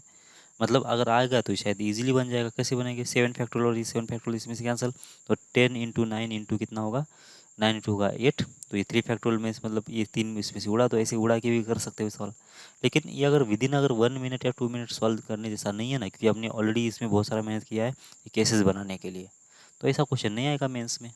ठीक है, तो ज़्यादा डरने की ज़रूरत नहीं है, आपके दिमाग के बाहर का प्रॉब्लम नहीं आएगा। ठीक है, तो हम लोग प्रैक्टिस कर रहे थे, इसलिए केसेस कैसे बनाना था ये मैंने समझा दिया वहाँ पे। ठीक है, अब यहाँ पे देख लो, ये शायद इसका ऑप्शन दे दिया, मतलब ये आ सकता है। तो इसमें केसेस कितने बन रहे हैं और कितने मिनट में प्रॉब्लम सॉल्व होगा वो देखना है। जबकि मैं अभी समझा रहा हूँ तो शायद थोड़ा टाइम ज़्यादा भी लगता है, लेकिन जब खुद से करेंगे तो शायद टाइम कम भी लगे। ठीक है ना, तो ज़्यादा टेंशन नहीं लो अभी टाइम का। अभी तो क्या है कि कंसेप्ट के बारे में मतलब क्लियर कर लो पहले। कंसेप्ट जो है ना वो अच्छे से हो जाना चाहिए तुम्हारे, तो उसके बारे में ज़्यादा फोकस करो। टाइम तो बाद में भी हम लोग रिड्यूस कर सकते हैं। अगर सब कुछ अगर आपको आ रहा है तो फिर क्या दिक्कत है, तो स्पीड बढ़ा सकते हैं। ठीक है ना, जैसे पहले बाइक पर सीख रहे थे तुम लोग, तो बाइक पे तो एकदम से मतलब स्पीड में तो चलाना नहीं सीखा ना। ठीक है ना, या फिर ट्रैफिक में तो चलाना नहीं सीखा ना। पहले तो तुम लोग स्मूथ रोड पे या फिर अपनी सोसाइटी के रोड में पहले सीखा होगा, किसी के साथ मतलब हेल्प लेके किसी की। बाद में अभी तो क्या, अभी तो स्टंट भी कर रहे होंगे ना। तो वही चीज़ है, अभी तो ज़्यादा सोचो नहीं कि मतलब इतना कैलकुलेशन मैं कैसे करूँ वगैरह वगैरह। ठीक है ना, तो वो अपने आप आ जाएगा। आपको क्या करना है, सिर्फ अभी जो कंसेप्ट है वो आपके गलत नहीं होना चाहिए, आपके आपके दिमाग में वो चीज़ें सही से फिट हो जाना चाहिए। ठीक है ना, ये पहले ध्यान में रखो। चलो आगे बढ़ते हैं। ये 1 प्लस कितना है, 3x है, और यहाँ पे कितना 2x का स्क्वायर, और ब्रैकेट का पावर कितना हो जाएगा 6। अब इसका तुमको क्या चाहिए, एक्सपांशन चाहिए। क्या बन जाएगा, देखो ये बन जाएगा आर की वैल्यू, अच्छा ये विदाउट एक्सपांशन ये हो जाएगा 6 फैक्टोरियल डिवाइड बाय होगा p फैक्टोरियल और ये r फैक्टोरियल बराबर। अब इसके बाद कितना, 1 का पावर होगा p, और 3x का पावर हो जाएगा q, और ये हो जाएगा कितना 2x² का पावर कितना आना चाहिए, ये हो जाएगा r। तुमको क्या चाहिए, x का पावर 11 चाहिए। शायद बहुत बड़े बड़े ये बनेंगे, शायद बहुत ज़्यादा केसेस भी बन सकते हैं, 5 केसेस बनने के ऐसा लग रहा है। ठीक है, तो भी कोई दिक्कत नहीं है, अभी क्या कर सकते हैं। तो ये p Q और ये R, स्टार्ट तो वही 0 से करना पड़ेगा। अच्छा ये अगर 0 कर लेते हैं तो कितने चाहिए मुझे, x का पावर 11 चाहिए बराबर ना। x का पावर 11, तो ये अगर R की वैल्यू 0 रख दिया तो Q कितना होना चाहिए, 11 होना चाहिए। क्या 11 पॉसिबल है क्या, ये नहीं, क्योंकि इसका मैक्सिमम पावर कितना हो सकता है, 6 ही हो सकता है। क्योंकि के लिए मैक्सिमम कितना हो सकता है, 6। क्यों, क्योंकि P plus Q plus R जो होगा ना वो 6 से ज़्यादा नहीं होगा। अब Q की वैल्यू मैक्सिमम वैल्यू कितना हो सकती है, 6 हो सकती है। मतलब यहाँ से आपको क्यू का पावर मतलब एक्स का पावर 11 नहीं मिलने वाला। वैसे 1 के लिए भी नहीं मिलेगा, क्यों, जब 1 होगा तो यहाँ से 2 आ गए, तो बाकी यहाँ से कितना चाहिए, 9 चाहिए। तो 9 भी तो नहीं है, क्योंकि एक्स में क्यू की वैल्यू मैक्सिमम 6 तक हो सकती है। ठीक है, तो जब तक ये 6 तक नहीं आएगी तब तक आपको ये बढ़ाना पड़ेगा। तो 1 0 के लिए पॉसिबल नहीं, 1 के लिए पॉसिबल नहीं, 2 के लिए ये 4 होगा, तो यहाँ पे 7 चाहिए, तो ये भी पॉसिबल नहीं है। मतलब ये 3 के 0 1 2 के लिए तो पॉसिबल है नहीं। तो 3 जब ले लिया हमने तो ये कितने कवर हो गए, 6। तो क्यू कितना होना चाहिए, क्यू हो जाएगा 5। ठीक है, क्यों, क्योंकि 6 अगर हो गया, क्योंकि इसके तो मल्टीपल में ना, तो 6 हो गया, तो क्यू कितना होना चाहिए, ये हो जाएगा 5। तो 5 + 6 तो 11 होगा ना। तो 5 + 3 कितना हो गया, 8 टोटल। 5 + 8 कितना होगा, 5 + 3 कितना होगा 8। तो ये भी पॉसिबल नहीं है ना यार, क्यों, क्योंकि इन दोनों का एडिशन, तीनों का एडिशन तो 6 ही होना चाहिए ना, 6 से ऊपर तो जाना नहीं चाहिए, तो ये भी केस पॉसिबल नहीं है। ठीक है, अब देख लो एक बार फिर से, जब आर की वैल्यू 3 रखेंगे तो एक्स का पावर कितना होगा, 6 होगा। 6 यहाँ से आ गया तो एक्स का पावर 11 चाहिए तुमको, तो 11 चाहिए तो यहाँ से कितना आएगा, एक्स का पावर कितना चाहिए, 5, 5 तो चाहिए तब जाके तो 11 होगा। तो इसका मतलब 5 प्लस कितना होगा, यही 8 हो गया। और लेकिन यहाँ पे तो पी क्यू का आर का जो आंसर होता है कितना था, 6 होना चाहिए था, मतलब ये भी केस चला गया। फिर अगर मैंने 4 लेता हूँ तो जब 4 लेते हैं तो ये इधर से कितना होगा, ये 8 बन गया। अगर ये 8 बन जाता है तो इधर से कितना होना चाहिए, 3 होना चाहिए, तो 4 प्लस 3 तो 7 हो गया। भाई ये भी नहीं आएगा, तो ये तो बहुत अच्छी बात हो गई, मतलब यहाँ तक भी नहीं आएगा।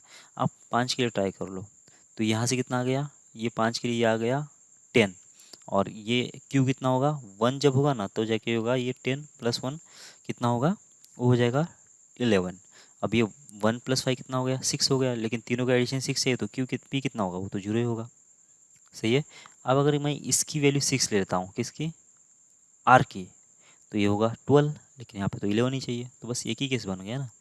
जो तुम्हारे एग्जाम में आएंगे ऐसे क्वेश्चन आएंगे, एक ही केस बन रहा है। अब इसको सॉल्व करने में कितना टाइम लगेगा आपको, देखो ये 6 फैक्टोरियल, ये होगा 0 फैक्टोरियल, और ये होगा 1 फैक्टोरियल, और ये होगा 5 फैक्टोरियल। सही है, सही है ना। लेकिन अच्छा मल्टीपल में कितना आ जाएगा, देखो मल्टीपल में आएगा ये कितना, 1 का पावर हो जाएगा कितना, 0, फिर 3 का पावर हो जाएगा 1, और 2 का पावर हो जाएगा कितना, 5, ऐसे ना। तो कितना हो रहा है देख लो, ये 5 फैक्टोरियल और ये फैक्टोरियल कैंसिल, क्योंकि 6 × 5 फैक्टोरियल होगा वो, तो ये 6 हो गया, ये बाद में 3 हो जाएगा, और यहाँ पे आएगा 32, क्योंकि 2 का पावर 5 कितना होता है, 32 होता है। सही है, 16 2 32, ठीक है। ये कितना हो गया देख लो, फिर ये 6 इंटू जो भी अभी आंसर आएगा तो करना ही पड़ेगा ना वैसे भी, तो 6 इंटू कितना होगा वैसे, फिर ये 6 और ये 9 होगा, 6 × 36 3 9 से 54, 54 और 3 57, तो 576 हो जाएगा, तो डी ऑप्शन हो गया। सही है। तो आपको ऐसे प्रॉब्लम सॉल्व करना है, और एग्जाम में भी ऐसे ही आएंगे, तो ज़्यादा आपको कैलकुलेशन आए ऐसा क्वेश्चंस नहीं आएंगे। ठीक है, आगे बढ़ो। अब ये आप कर सकते हो क्या, देख लो, if the coefficient of x⁻⁷, इसके अंदर x⁻⁷ का कोएफिशिएंट निकालो। कैसे, जनरल टर्म निकाल दिया, और वहाँ से x का पावर निकाल दिया बाहर, और इसका x का जो भी पावर आ रहा है उसके साथ वो 7 होना चाहिए, तो उसके लिए आपको r की वैल्यू निकल जाएगी। ठीक है, तो वो जो x का पावर 7 है इसके अंदर, और इसके अंदर जो x का पावर -7 है, तो इसका भी जनरल पावर टर्म निकाल दो। और जब x का पावर जो x का पावर जो आ रहा है उसके साथ क्या करोगे, -7 के साथ कंपेयर करो, तो वहाँ से आर की वैल्यू निकल जाएगी इसके लिए। अब ये भी ए एंड बी का रिलेशन आएगा, ये भी एक ए एंड बी का रिलेशन आएगा, बस वहाँ से क्या मिल जाएगा आपको, ये दोनों को जब कंपेयर करेंगे ना तो ए एंड बी के बीच में रिलेशन मिल जाएगा। सही है, ट्राई कर लो आप। ट्राई करने के बाद ये वीडियो कंटिन्यू कर देना, देख लेना, ठीक है ना। मैं भी कर लेता हूँ। तो यहाँ पे आ गया एक्स का पावर 7, ठीक है। इसका कोएफिशिएंट चाहिए किसके अंदर, इसके अंदर। इसकी जनरल टर्म क्या है, ये होगा 11 CR बराबर, ये एक्स स्क्वायर, इसका पावर कितना आ जाएगा 11 माइनस होगा R, सही है। और यहाँ पे कितना 1/BX, इसका पावर कितना होना चाहिए, इसका पावर हो जाएगा, इसका पावर कितना R, सही है। तो 11 CR एक्स स्क्वायर ब्रैकेट का पावर हो जाएगा 11 माइनस R, और डिवाइड बाई 1 - BX का पावर R।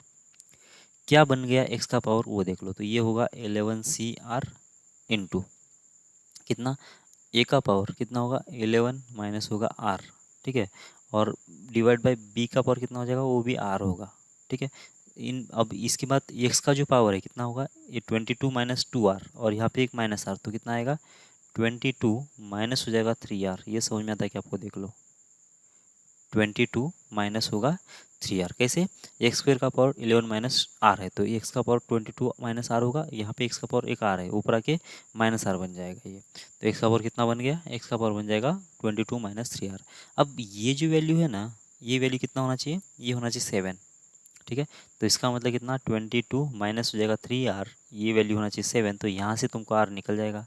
तो 22 माइनस 7 कितना होता है देख लो, ये होगा 15 शायद, ये होगा 15, 15 इक्वल्स हो जाएगा 3R, तो R की वैल्यू कितना आ जाएगी 5, सही है। R की वैल्यू कितना हो गई 5 हो गई, तो इसका मतलब यहाँ पे 5 रख दो, तो 11C5, ठीक है। और ये कितना होगा, a का पावर 5 रखने से कितना आएगा 6, और यहाँ पे कितना आएगा b का पावर हो जाएगा 5, तो ये बन जाएगा आपका क्या, x⁻⁷ का कोएफिशिएंट, सही है। अब दूसरी वाली की बात कर लेते हैं। दूसरा कौन सा टर्म है, एक्स का पावर -7 चाहिए, ये एक्स माइनस 1/bx² और इसका ब्रैकेट का पावर कितना है, इसमें भी 11 है। जनरल टर्म ढूंढे तो 11c(r) होगा और ये एक्स इसका पावर कितना आ जाएगा, 11 माइनस हो जाएगा r, ठीक है, -1/bx², इसका पावर कितना हो जाएगा, इसका पावर हो जाएगा r, सही है। तो कर लो सॉल्व इसको, अभी सॉल्व करना है।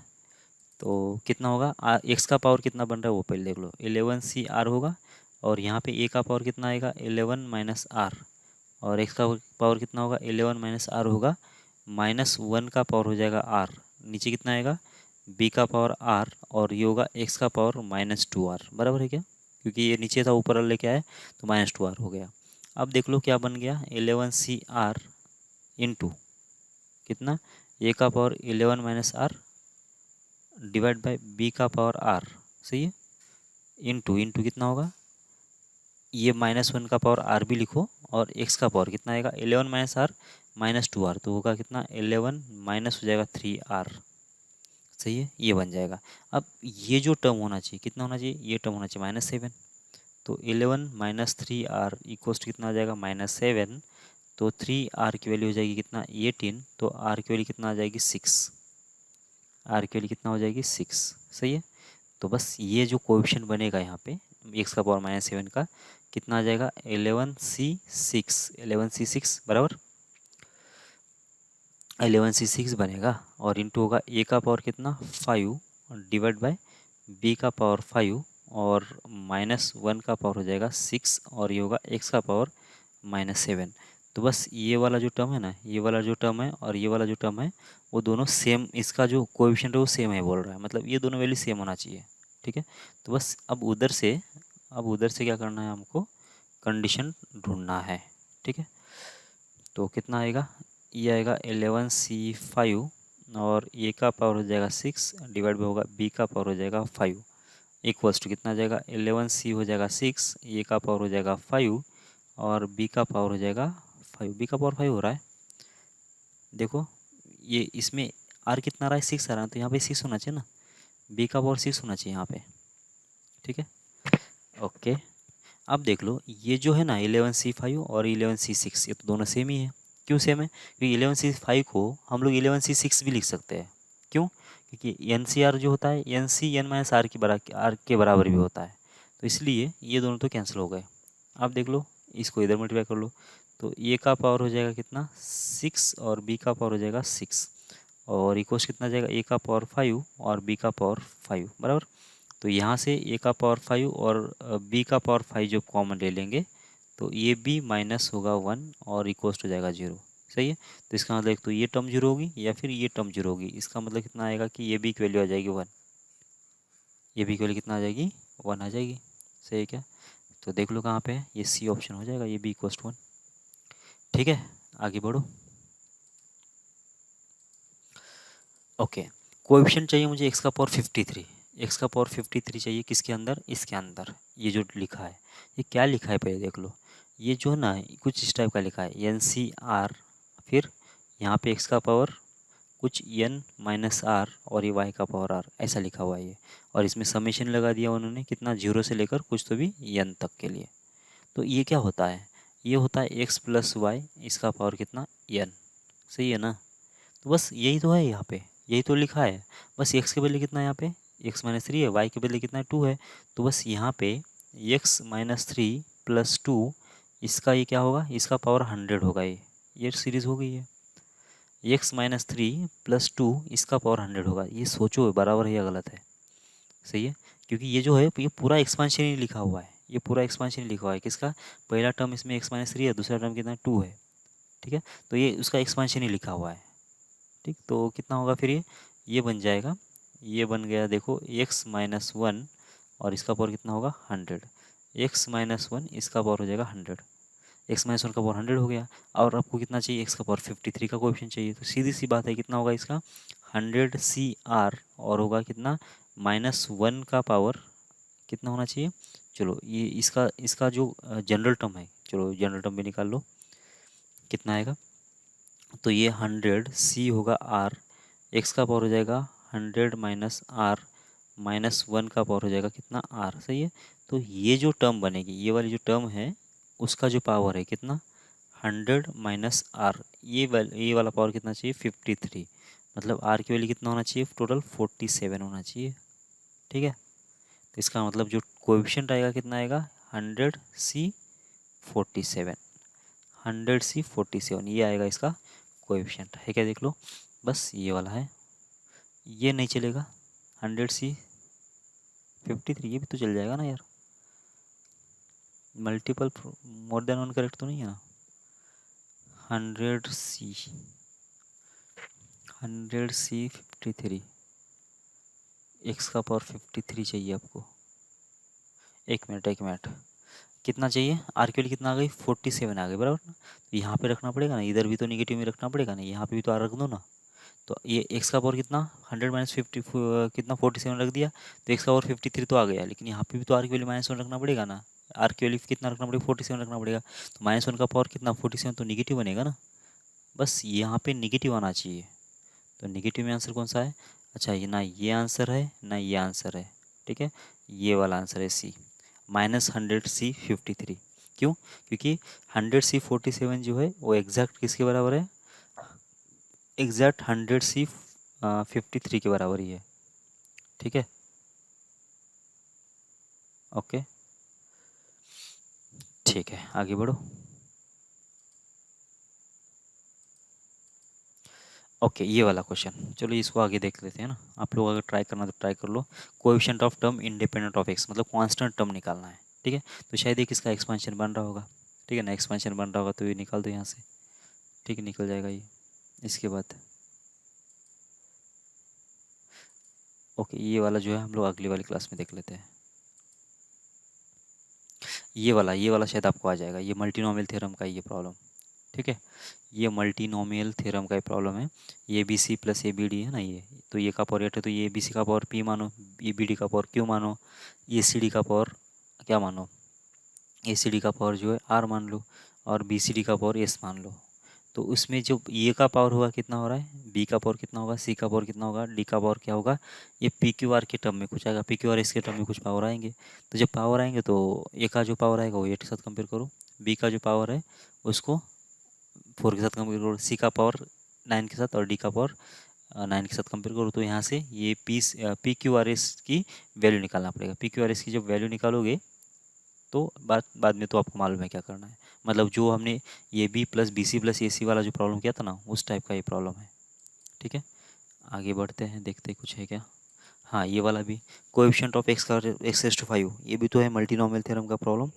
और ये भी आपको आ जाना चाहिए, ठीक है, मल्टीनोमियल थ्योरम का ही प्रॉब्लम है, आपको आइडिया है कैसे करना है, ठीक है ना, इसके बाद कुछ है क्या, ये भी मल्टीनोमियल थ्योरम का ही प्रॉब्लम है, ठीक है, ये भी तो कर लो, ये तो सीधा सीधा ही हो जाएगा लगता है, एक्स का पावर 2 है तो इस बस क्यू की वैल्यू 2 होना चाहिए और वाई की वैल्यू होना चाहिए 3, तो 20 फैक्टोरियल डिवाइड बाय 2 फैक्टोरियल और 3 फैक्टोरियल, और दोनों की एडिशन कितना है, दोनों की एडिशन हो रही है 5, तो 15 एक बचेगा, तो 15 भी होना चाहिए, तो 15 नहीं है क्या, तो डी हो गया ऑप्शन, क्योंकि 20 फैक्टोरियल डिवाइड बाय 15 फैक्टर तो आएगा ही ना, क्योंकि 1 का पावर 15 करना पड़ेगा ना, तीनों की एडिशन तो कितना चाहिए, 20 चाहिए, तो इसका मतलब 1 का पावर 15 करना पड़ेगा, मतलब यहाँ पे 15 कहीं नहीं है, तो डी ऑप्शन हो जाएगा, सही है, बस हो गया,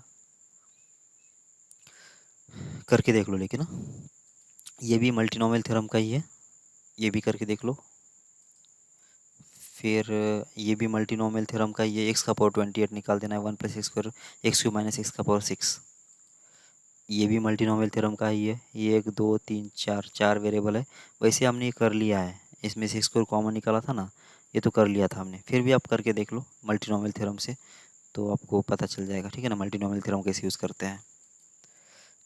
ओके इसके बाद वाले जो प्रॉब्लम्स है हम लोग आगे वाली क्लास में कवर कर लेते हैं, ठीक है, जय भारत, मिलते हैं अगली क्लास में।